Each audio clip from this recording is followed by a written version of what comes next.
bahwa seolah-olah masyarakat kita ini menganggap bahwa pemberian dari caleg itu seperti sedekah. Iya, Ya. iya, iya.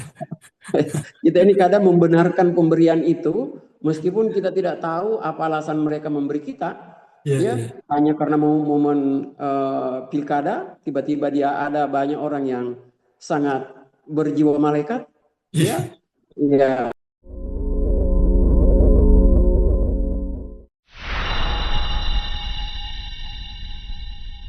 Baik, Bismillahirrahmanirrahim. Assalamualaikum warahmatullahi wabarakatuh. Waalaikumsalam warahmatullahi wabarakatuh. Sebelumnya terima kasih banyak Pak atas kesediaannya menghadiri acara podcast via Zoom yang merupakan agenda rutin mingguan dari Bawaslu Kabupaten Maros.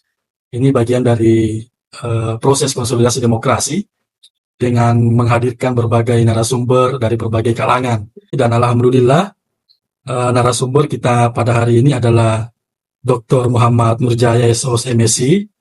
Beliau merupakan Wakil Rektor 1 Universitas Muslim Maros dan juga pengalaman beliau dalam hal kepemiluan, dalam hal kajian-kajian demokrasi pernah dilalui. Sehingga saya kira Pak Dr. Nurjaya ini adalah narasumber yang cukup mumpuni yang akan sharing dalam proses konsolidasi demokrasi ini. Yang tema yang coba kami angkat di sini adalah budaya politik uang dan kualitas demokrasi, perspektif masyarakat. Minimal Pak Dr. Nurjaya nanti ini akan menyampaikan hal-hal yang beliau ketahui, bagaimana pandangan sendiri maupun pandangan dari masyarakat sekaitan dengan politik uang dalam proses pelaksanaan, khususnya pelaksanaan pemilu maupun pilkada di Indonesia, terkhusus mungkin di Kabupaten Maros. Itu sebagai pengantar Pak, pertanyaan pertama mungkin yang bisa di-sharingkan, bagaimana Bapak melihat fenomena politik uang dan dalam konteks demokrasi di Indonesia, khususnya pada pelaksanaan pemilu dan pilkada di Kabupaten Maros. Silakan Pak. Oke. Baik, terima kasih atas kesempatan yang diberikan oleh Ketua Bawaslu Kabupaten Maros. Baik, sebelum saya menyampaikan, Alhamdulillahirrahmanirrahim, ini tentu kesempatan yang sangat menarik dan saya secara pribadi mengapresiasi undangan dari rekan-rekan dari Bawaslu melibatkan kami baik secara personal maupun secara institusi di Universitas Muslim Maros dalam rangka memberikan beberapa tanggapan atau mungkin sharing pengalaman terkait dengan pelaksanaan kegiatan pemilu yang sudah berlangsung dari periode ke periode. Nah, tentu hal ini tentu sangat menarik untuk kita diskusikan karena ini berkaitan dengan masa depan, bukan hanya masa depan daerah, tetapi juga tentu masa depan negara dan implikasinya terhadap kehidupan berbangsa dan bernegara. Di awal saya ingin melakukan stressing bahwa proses pemilu sesungguhnya harus dimaknai sebagai sebuah proses yang sangat ideal dan penuh dengan pendekatan moralitas. Bahwa kita boleh saja memiliki keinginan untuk menjadi bagian dari kekuasaan, tetapi kita juga harus menempatkan diri bahwa berkuasa itu sebetulnya bukan hal yang menjadi tujuan utama kita hidup, tetapi bagaimana kekuasaan itu menjadi sarana kita melakukan perbaikan-perbaikan. Nah, inilah saya kira konteks awal yang sangat penting untuk sama-sama kita pahami bahwa dalam berbagai hal, ya, kalau seorang pejabat berpikir bahwa kekuasaan itu adalah tujuan, maka tentu implikasi terhadap kesejahteraan itu sulit untuk kita wujudkan. Padahal dalam pendekatan teori, ya, bahwa kekuasaan itu hanya alat. Nah, karena ambisi untuk mendapatkan kekuasaan, untuk menguasai berbagai sumber daya yang dimiliki oleh negara, maka tentulah ini yang menjadi pemicu awal munculnya berbagai penyimpangan-penyimpangan yang terkait dengan peraturan perundang-undangan tentang penyelenggaraan kepemiluan. Ya, nah kita bisa melihat teman-teman sekalian di periode kepemiluan, ya.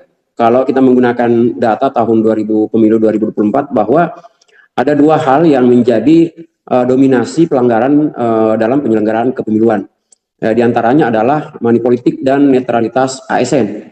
Nah, terkait dengan tema hari ini, ya, tentang politik uang dan kualitas demokrasi, ya saya kira yang paling urgent untuk kita sama-sama diskusikan adalah apa dampak yang ditimbulkan dengan adanya tradisi-tradisi money politik yang terjadi secara masif.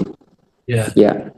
Nah, kenapa ini penting, teman-teman sekalian? Karena dampak itu tentu memiliki implikasi yang sangat penting bagi masyarakat, dan itu akan sifatnya berkelanjutan. Ketika proses yang kita lakukan dalam proses melahirkan seorang pemimpin tidak menyalurkan suara dengan tepat, kemudian ditambah dengan adanya polarisasi yang dilakukan oleh calon-calon tertentu, atau mungkin tim-tim sukses yang kadang memang hukum pasar itu berlaku, ya. Memang antara tim sukses dan pencari suara ini kadang memanfaatkan momen pemilu itu untuk mereka saling bekerja sama, ya. Tetapi saya kira pola-pola seperti itu pada prinsipnya antara calon dengan broker misalnya, ya kita anggap sebetulnya secara natural, ya mungkin tidak ada masalah ketika ada yang mau menjadi ya calon pemimpin, ada yang mau menjadi pemimpin, kemudian ada yang membantu. Saya kira itu tidak ada masalah. Tetapi ketika transaksi terjadi dalam bentuk adanya transaksi jual beli suara, di sini saya kira menjadi persoalan-persoalan. Nah, oleh karena itu, maka tentu lewat kegiatan ini kita mengingatkan kembali bahwa begitu banyak dampak yang ditimbulkan terhadap politik uang atau money politik yang terjadi dari periode pemilu ke pemilu. Tetapi Pak Ketua, saya ingin menyampaikan satu data yang menurut saya ini tentu menjadi warning bagi kita, karena setiap pemilu itu jumlahnya akan semakin bertambah. Ya, kalau saya tidak salah, data yang pernah disampaikan oleh LIPI bahwa ternyata hampir 50% itu masyarakat di Indonesia, ya, itu memberikan penilaian yang wajar terhadap adanya praktek money politik. Dan kalau ini terus terjadi dari periode ke periode, ya saya khawatir bahwa pada akhirnya proses demokrasi lewat pemilihan yang kita lakukan pada hari ini itu tidak akan menghasilkan apa-apa dari pemimpin yang kita harapkan. Nah, oleh karena itu sebagai bagian dari civil society, tentu saya berharap bahwa ke depan mudah-mudahan bisa terjadi perbaikan-perbaikan, ya. Nah, apakah saya langsung membahas atau bagi saya menunggu pertanyaan lagi dari Pak Ketua? Ini ada hal yang menarik sebenarnya ini, Pak. Tadi disampaikan beberapa data termasuk dari LIPI, ya, sekitar 50% masyarakat menganggap itu hal yang wajar terkait dengan politik uang.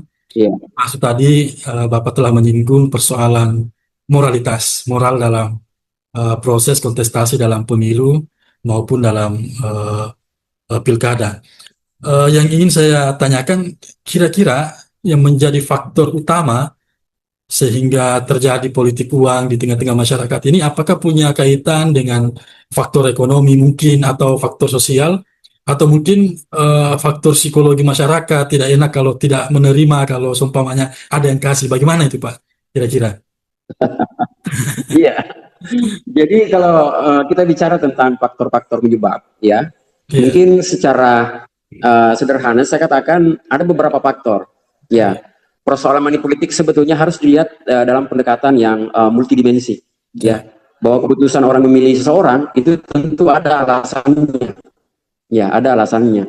Nah, faktor-faktor penyebab sehingga terjadi money politik secara masif di hampir setiap proses pemilihan, tentu kita tidak bisa menafikan bahwa kondisi real masyarakat kita itu masih kecenderungannya masih miskin, ya, bahwa hari ini tingkat kebutuhan masyarakat terkait dengan kebutuhan materi ini dari waktu ke waktu itu semakin tinggi, ya, yang menyebabkan mereka sangat mudah, ya, tergiring oleh pemberian-pemberian atau janji-janji oleh calon-calon tertentu. Sehingga dengan demikian, kalau kita menginginkan bahwa negara ini harus melahirkan pemimpin yang berkualitas lewat proses demokrasi dengan pemilu, maka memang pemerintah juga harus mendorong bagaimana masyarakat itu sejahtera.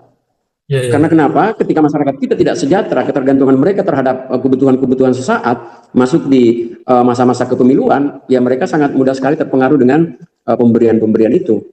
Apalagi tadi saya katakan bahwa Ternyata money politik itu menurut data yang disampaikan oleh LIPI itu hampir 50% itu dimaklumi sebagai sebuah pemberian yang dianggap wajar, ya. Sementara dalam perspektif teori politik itulah cara-cara yang membunuh demokrasi.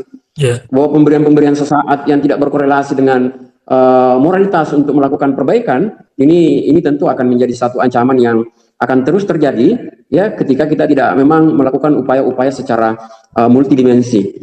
Bahwa pemerintah, bahwa dunia usaha, bahwa tokoh-tokoh masyarakat ya harus segera mengambil peran-peran bagaimana menciptakan masyarakat kita bisa lebih sejahtera dan memiliki kemandirian dalam proses memilih calon-calon yang tepat. Ya. Nah, kita melihat khususnya di Maros saja misalnya, bagaimana tingkat kemiskinan itu masih sangat tinggi, ya, di angka 8-9%. Kalau kita totalkan itu ada kurang lebih 34.000 sampai 35.000 orang miskin. Kemudian yang rentan miskin juga banyak. Artinya apa? Ya, artinya apa? Bahwa mereka sangat labil. Ketika ada kondisi tertentu yang menyebabkan kehidupan keluarga itu terganggu, mereka menjadi orang yang sangat rawan dengan itu tadi, pengaruh-pengaruh money politik. Oleh karena itu, ya, ini saya kira menjadi kesadaran bersama bahwa mendorong kualitas demokrasi yang kita inginkan, maka memang upaya-upaya pada semua hal ini harus dilakukan, ya, bukan hanya pemerintah tetapi juga para tokoh masyarakat, kemudian NGO yang memiliki kepedulian tentang proses demokrasi yang berkualitas. Ini saya kira tidak boleh berhenti untuk melakukan proses edukasi, karena bagaimanapun memberikan pemahaman masyarakat secara berkelanjutan itu adalah upaya-upaya yang tidak boleh hanya dilakukan sesaat, tetapi harus dilakukan secara terus-menerus. Dan ini juga kami lakukan di perguruan tinggi, ya. Kami mengambil peran-peran itu karena kami melihat bahwa mahasiswa itu rata-rata simpul-simpul tokoh pemuda yang ada di masyarakat mereka masing-masing, ya. Nah, mudah-mudahan lewat peran-peran kami di perguruan tinggi menyadarkan mahasiswa kami supaya mereka bisa menyampaikan ke keluarga mereka, ke sanak mereka, ke sahabat dan seterusnya. Ini bisa menjadi bola salju yang terus menggelinding sehingga perbaikan secara masif itu bisa dilakukan. Itu yang pertama. Yang kedua, faktor penyebab itu adalah ini juga terkait dengan masalah kemiskinan. Rasio Gini, ya, jumlah orang kaya dan orang miskin ini rasionya sangat tinggi, ya. Rasio Gini ini juga atau kesenjangan ekonomi ini menjadi sangat luar biasa, ya, antara si miskin dan si kaya itu jaraknya sangat jauh. Wajarlah kalau misalnya setiap pemilu yang kita lihat yang terpilih itu adalah orang-orang yang memiliki, ya, kualitas ekonomi yang menengah ke atas.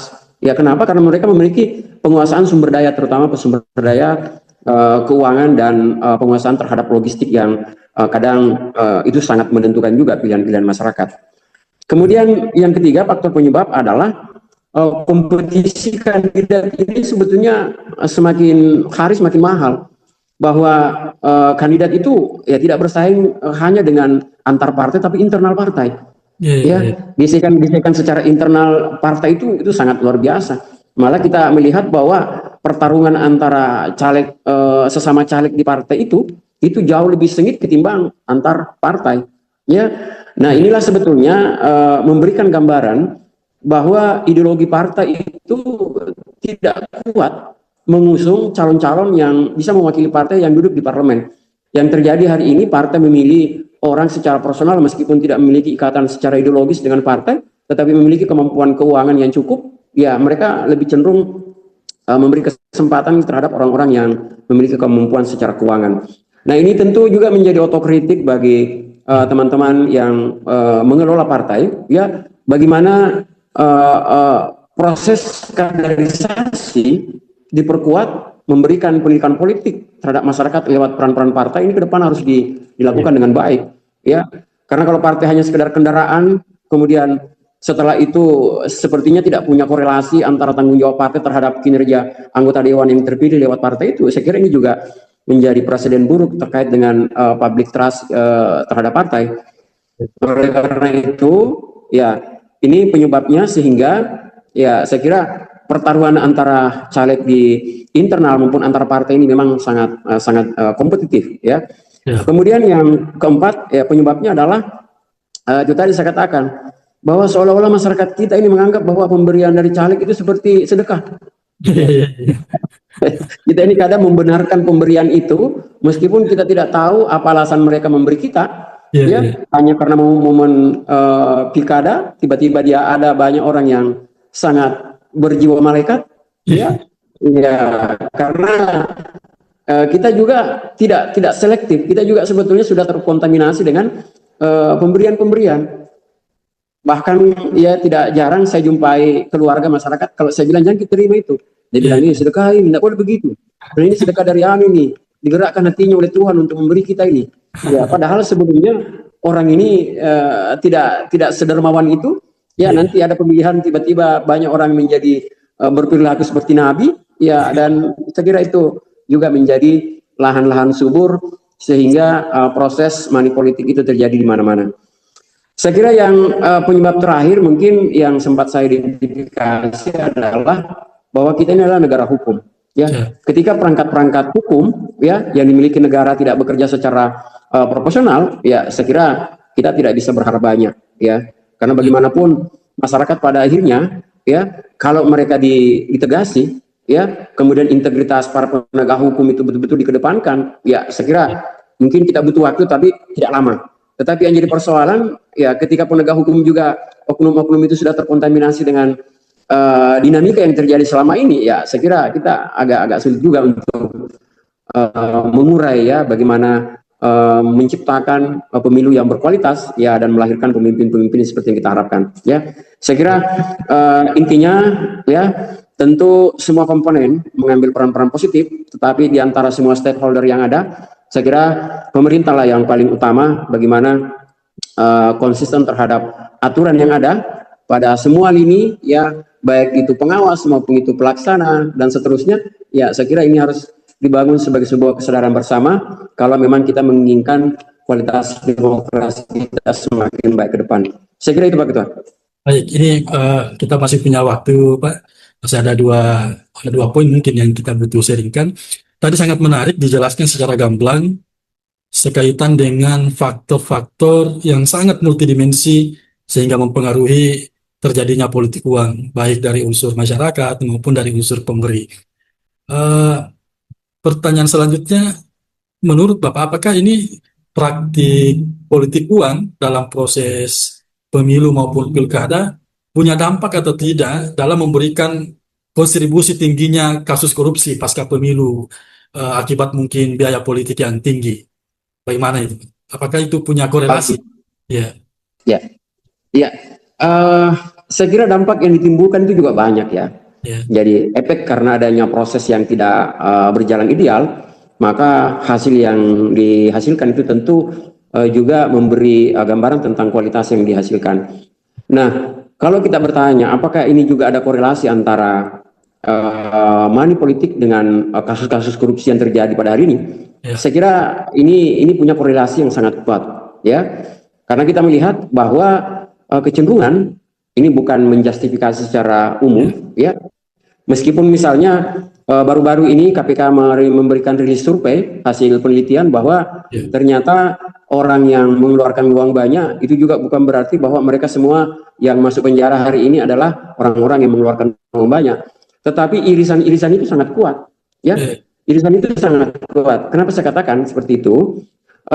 Kita menghitung pada aspek nilai ekonomi misalnya, ya, antara pendapatan normal dengan tingkat pengeluaran yang mereka keluarkan ketika proses pemilu itu kadang tidak jauh ada keseimbangan, ya. Saya sering menghitung dan ini kita jadikan bahan edukasi untuk masyarakat dan termasuk mahasiswa, bahwa jumlah misalnya gaji anggota dewan di kabupaten misalnya sekian juta per bulan dikali 5 tahun, ya, kemudian hanya 1.000 misalnya akumulasinya, sementara pengeluaran yang mereka keluarkan itu sampai 2.000, 3.000, ya. Pada aspek penilaian secara ekonomi tentu kalau ini ibaratnya berbisnis ini kan rugi. Tapi kenapa banyak orang yang tetap termotivasi untuk masuk ke gelanggang itu? Karena ternyata mereka melihat ruang-ruang lain yang tidak secara normatif, bahwa ketika mereka menjadi bagian dari kekuasaan, banyak diskresi yang bisa dia lakukan untuk mendapatkan atau mengembalikan sumber daya yang dikeluarkan. Nah, ini saya kira tentu harus harus dikendalikan, bahwa ketika para pejabat kita menduduki jabatan dan memiliki kekuasaan dan kewenangan untuk mengatur sumber daya yang dimiliki oleh negara, ini juga harus menjadi satu hal yang perlu dipikirkan, ya. Dengan jumlah uang yang dikeluarkan melebihi batas yang normal, maka indikasi terjadinya penyalahgunaan terhadap kewenangan yang melekat pada dirinya ini juga akan menjadi satu ujian yang sangat berat, ya. Nah, kalau kita bicara dampak secara keseluruhan pada wilayah money politik, saya kira juga banyak hal, ya. Tetapi saya kira tergantung pertanyaannya sebentar, Pak Ketua. Kalau tadi pertanyaannya hanya mengerucut ke persoalan apakah ini punya korelasi antara uang yang dikeluarkan atau money politik yang dilakukan dengan kasus korupsi yang terjadi di para pejabat publik, apakah itu memiliki korelasi? Kalau saya katakan itu pasti punya korelasi, ya. Tetapi apakah itu menjustifikasi bahwa semua yang ditangkap adalah orang-orang yang mengeluarkan uang banyak pada satu pemilu? Saya kira saya tidak mengatakan seperti itu, ya. Tapi paling tidak teman-teman sekalian, yang perlu kita pikirkan bahwa korupsi itu tidak terjadi tunggal.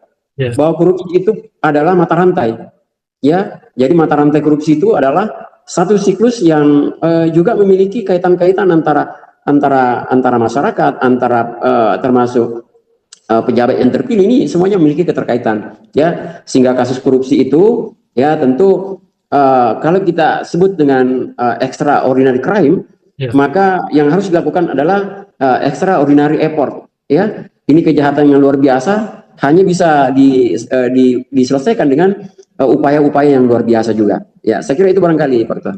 Baik, makasih banyak Pak. Ini tidak terasa tinggal 2 menit waktu kita. Saya kira banyak hal yang bisa disampaikan oleh Pak Dr. Nurjaya sekaitan dengan diskusi kita di politik uang, dan itu sangat banyak hal yang menarik tadi disampaikan.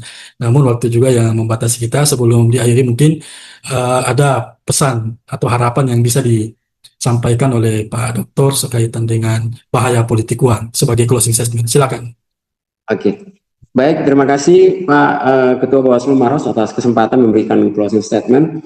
Saya hanya ingin menyampaikan bahwa menjadi pemimpin itu menjadi pelayan, ya. Bahwa hari ini kita masih sulit menemukan pemimpin yang bermental pelayan, ya. Kalau yang lahir hari ini adalah lebih banyak, ya, meskipun mungkin ada, tapi lebih banyak pemimpin yang kita pilih itu bermental punggawa, mereka yang mau dilayani, ya.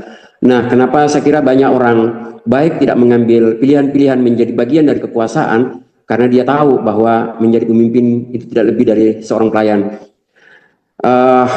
Ketika spirit ini tidak melekat pada setiap orang yang ingin menjadi pemimpin, maka saya kira sulit kita bisa mewujudkan kesejahteraan untuk masyarakat, karena tentu kita selalu mengedepankan apa yang menjadi kepentingan kita dan kepentingan kelompok kita. Kemudian yang kedua, saya ingin mengingatkan diri saya dan mudah-mudahan teman-teman juga bisa menjadi bahan pertimbangan, bahwa kekuasaan itu adalah alat. Jadi kekuasaan itu bukan tujuan, ya. Kalau kita masuk dalam kontestasi politik, tujuan kita untuk mendapatkan kekuasaan, itu artinya kita sudah terjadi disorientasi, ya. Kita sudah melakukan disorientasi karena sesungguhnya politik itu adalah memiliki tujuan yang mulia, ya. Politik itu adalah bagaimana menciptakan kesejahteraan. Kesejahteraan tentu untuk kepentingan banyak orang, ya. Nah, oleh karena itu inilah yang perlu barangkali kita kembalikan pada marwahnya, ya.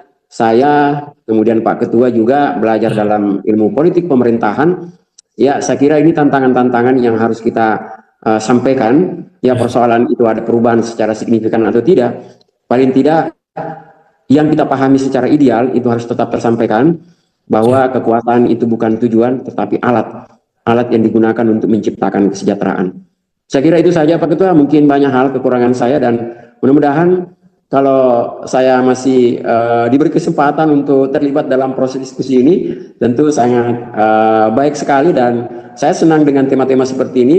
Oleh karena itu secara pribadi dan institusi, karena Bawaslu Maros ini adalah lembaga yang sangat proaktif juga membangun kerjasama dengan kampus, dan saya kira ini bagian dari implementasi dari MOU yang sudah kita buat, dan mudah-mudahan ya kalau bisa Pak Ketua juga masuk ke kampus.